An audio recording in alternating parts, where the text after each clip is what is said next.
అందరికీ నమస్తే అండి. కల్తీ నెయ్యి కేసు ఇప్పుడు రాష్ట్రంలో ఒక పెద్ద రాజకీయ దుమారం. ఎక్కడ దాని మీద ఏడాది కిందటే సిట్ ఎంక్వైరీ జరిగినప్పటికీ తాజాగా సిట్ ఫైనల్ రిపోర్టు కోర్టుకి అందజేసింది. ఈ రిపోర్ట్ ప్రకారం కల్తీ జరిగిన మాట వాస్తవమే, కానీ కల్తీ జరిగింది.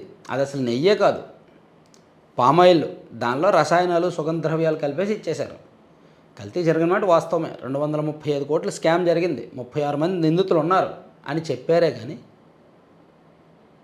ప్రధానమైన నిందితులను ఎవరైతే డెసిషన్ మేకింగ్ ఉన్నారో వాళ్ళని వదిలేశారు. ఇప్పుడు కల్తీ జరిగింది అంటే ఒక కాంట్రాక్టర్ టెండర్ ఇవ్వాడు, ఎవడైతే సప్లై చేశాడో వాడు కల్తీ చేశాడు. సో సప్లై చేసిన వాడిని కల్తీ చేసినప్పుడు మరి వాడికి ఎందుకు టెండర్ ఇచ్చారు? అసలు వాడు ఏ నిబంధనలతో టెండర్ పొందాడు? ఆ నిబంధనలు గతంలో ఏమున్నాయి, తర్వాత ఏమున్నాయి, ఎందుకు మార్చారు వాడికి అనుగుణంగా? ఇవన్నీ ఎవరు తీసుకుంటారు? ఏ స్థాయిలో జరుగుతాయి? ఈవో అండ్ చైర్మన్ స్థాయిలో జరుగుతాయి, పాలక మండలి స్థాయిలో జరుగుతాయి.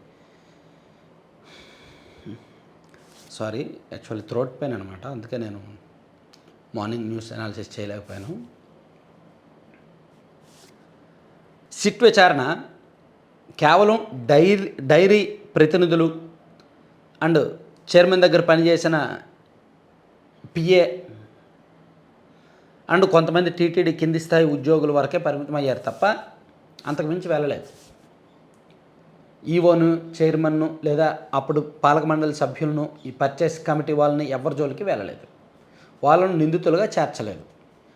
ఎన్ని వందల కోట్ల కుంభకోణంలో ఇంత పెద్ద డెసిషన్లో పెద్ద తలకాయల ఇన్వాల్వ్మెంట్ లేకుండా ఎందుకు ఉంటుంది? అది ఒకటో కోణం. రెండోది, ఎన్డీడీబీ ఏమో యానిమల్ ఫ్యాట్ కలిసిందే అని రిపోర్ట్ ఇచ్చింది, కానీ సిట్ ఏమో ఆ విషయాన్ని, అసలు యానిమల్ ఫ్యాట్ విషయాన్ని తేల్చలేదు. కల్తీ జరిగిందని తేల్చారే తప్ప యానిమల్ ఫ్యాట్ విషయాన్ని తేల్చలేదు. సో ఇదొకటి.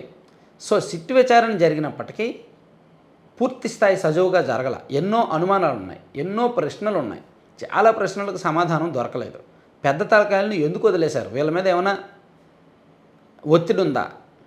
కేంద్రం స్థాయిలో ఎవరైనా ఒత్తిడి చేస్తున్నారా? గతంలో టీటీడీలో కీలక విభాగంలో పనిచేసిన వాళ్ళు, ధర్మారెడ్డి గారు లాంటి వాళ్ళు.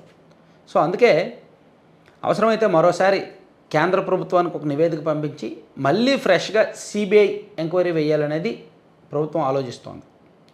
ఎందుకంటే ఇప్పుడు సిబిఐ ఎంక్వైరీ సిబిఐ నేతృత్వంలోని సిట్ ఏర్పాటు చేశారు. అంటే సిబిఐ డైరెక్టర్ స్థాయి అధికారి దీనికి సిట్కు నేతృత్వం వహిస్తారు, పర్యవేక్షిస్తారు.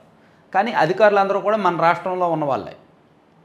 సో దీనికి సిబిఐ స్పెషల్ కేసుగా పరిగణించి దర్యాప్తు చేసింది. సో ఇప్పుడు అలా కాకుండా కంప్లీట్గా సిబిఐకే ఇచ్చేస్తే ఈ కుంభకోణం, ఈ కల్తీ అంశం మొత్తాన్ని ఫ్రెష్గా సిబిఐ పూర్తిగా ఇన్వాల్వ్ అయ్యి దర్యాప్తు చేస్తే బాగుంటుంది అని రాష్ట్ర ప్రభుత్వ పెద్దలు భావించడం. పవన్ కళ్యాణ్ గారు, చంద్రబాబు గారు కూడా ఈరోజు కలిసినప్పుడు అదే అంశం చర్చించుకొని సో కేంద్రానికి ఒక రిపోర్ట్ పంపించి కేంద్ర హోంశాఖ ద్వారానే ఒక ఇన్వెస్టిగేషన్ ఏజెన్సీ సిట్ ఏర్పాటు చేసి, ఒక టీంని ఏర్పాటు చేసి సో పర్యవేక్షిస్తే నిజానిజాలు తేలిస్తే బాగుంటుంది. ఈ విషయంలో అంటే జనాలకు క్లారిటీ ఇచ్చినట్టు ఉంటుంది, ప్లస్ అసలు నిందితులను పట్టుకున్నట్టు ఉంటుంది అనేది ఆలోచిస్తున్నారంట. సో కేంద్రం కూడా దానికి సిద్ధం, అంటే ఒప్పుకునే అవకాశం అయితే ఉంది. Thank you.